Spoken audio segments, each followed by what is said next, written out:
السلام پاکستان اور خاص طور پہ شہری سندھ کی عوام.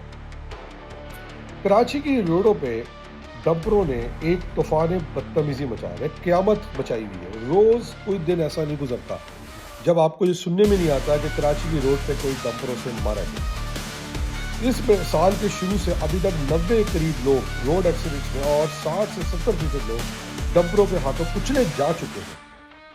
اس کے مقابلے میں پچھلے سال یعنی 2024 کے اندر 480 لوگوں کی جانیں گئیں, جس کے بارے میں یہ ہے کہ 50 سے 60% لوگ ڈمپروں کی وجہ سے اس شہر کے اندر مارے گئے.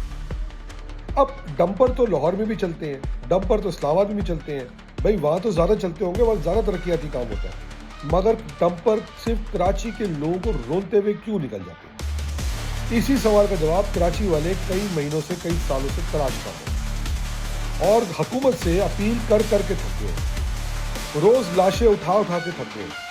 کب تک ظفر JDC ان کو اپارٹمنٹ دیتا رہے گا؟ کب تک گورنر سے ان کو چیک ایشو کرتے رہیں گے؟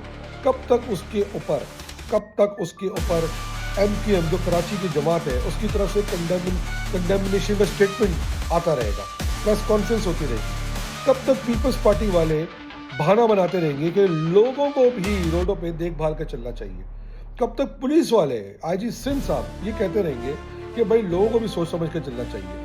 اور جب ڈمپر والوں سے بات کریں تو وہ کہتے ہیں جی کراچی کی تو روڈیں صحیح نہیں ہیں. مگر کوئی یہ نہیں دیکھتا کہ یہ مافیا نہ اپنی گاڑیوں کو مینٹین کرتا ہے, نہ لوگوں کے روڈ کا خیال کرتا ہے, نہ لائسنس ان کے پاس ہوں گے.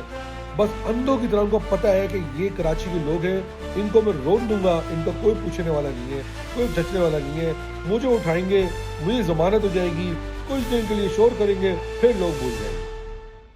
یہ کراچی کا نوحہ ہے. مگر جب اس پہ کوئی آواز اٹھانے کی کوشش کرتا ہے تو ایک دم گھنٹیاں بجنی شروع ہو جاتی ہیں, اور گھنٹیاں اس لیے بجتی ہیں کہ سسٹم چیلنج ہو رہا ہوتا ہے. کراچی کے روڈوں پہ dumper mafia, truck mafia, transport mafia, اس کے پیچھے بھی تو ایک سسٹم ہے. وہ کہتے ہیں ایک پرچی دے دی جاتی ہے کہ اس نے آج کا ہمارا حصہ دے دیا, اور وہ ڈرائیور پورے شہر میں پرچی لائسنس ٹو کل, یعنی اس لائسنس کو دکھاتا پھرتا ہے کہ میری مرضی میں رونتا جاؤں, میری مرضی دندناتا جاؤں, بہت زیادہ ہوگا میں بھاگ جاؤں گا. ہاں, مگر اگر میرے ٹرک کو یا میرے بس کو کسی نے آگ لگا دی تو اس کے خلاف FIR کٹے گی. میرا کیا جا رہا ہے, میں تو چھوٹ ہی جانا ہوں. کیوں؟ میں تو سن آف دا سوئل ہوں. اور کراچی کے روڈوں پہ جو زیادہ تر مرنے والے لوگ ہیں وہ زیادہ تر مقامی ہیں, یعنی کراچی کے ہیں. اور یہی پرابلم ہے. کراچی کو آپ لوگوں نے ایک قتل گاہ بنایا ہوا ہے.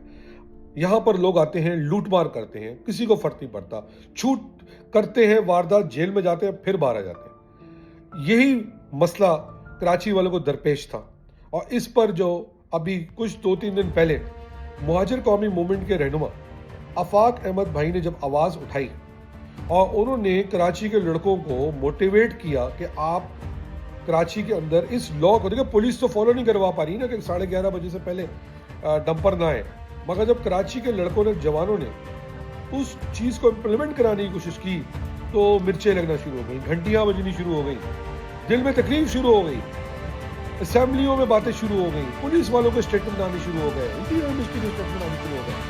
مگر کسی نے آج تک یہ لب کشائی نہیں کی کہ جس کا بھائی, جس کا باپ, جس کا بیٹا, جس کی ماں, جس کی بہن, جس کی بیٹی چلے گئے دنیا سے, جس کا بچہ چلا گیا, کچلے گئے, میڈیا کے لوگ مارے گئے, اس پہ کوئی بات کرنے کو تیار ہی نہیں ہے.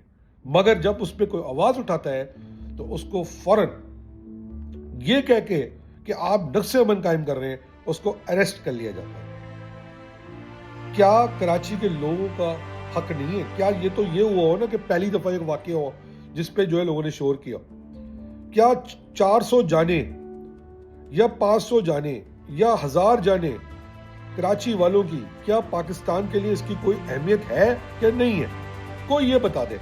اور اگر وہ آواز اٹھائیں, پروٹیسٹ کریں, پیسفل میں پروٹیسٹ کریں, آپ اس کو ایگزامپل بنائیں, انہی کو الزام دھرائیں, یعنی کہ مظلوم بھی آپ ہیں اور ملزم بھی آپ ہیں. یہ کس طرح کا انصاف ہے؟ آفاق احمد بھائی کو میری رپورٹ کے حساب سے اریسٹ کر لیا گیا ہے کچھ گھنٹوں پہلے, اس لیے کیونکہ وہ اس واقعہ کے خلاف آواز اٹھا رہے تھے. صبح میں نے کلپ دیکھا جس کے اندر ٹینکر مافیا کا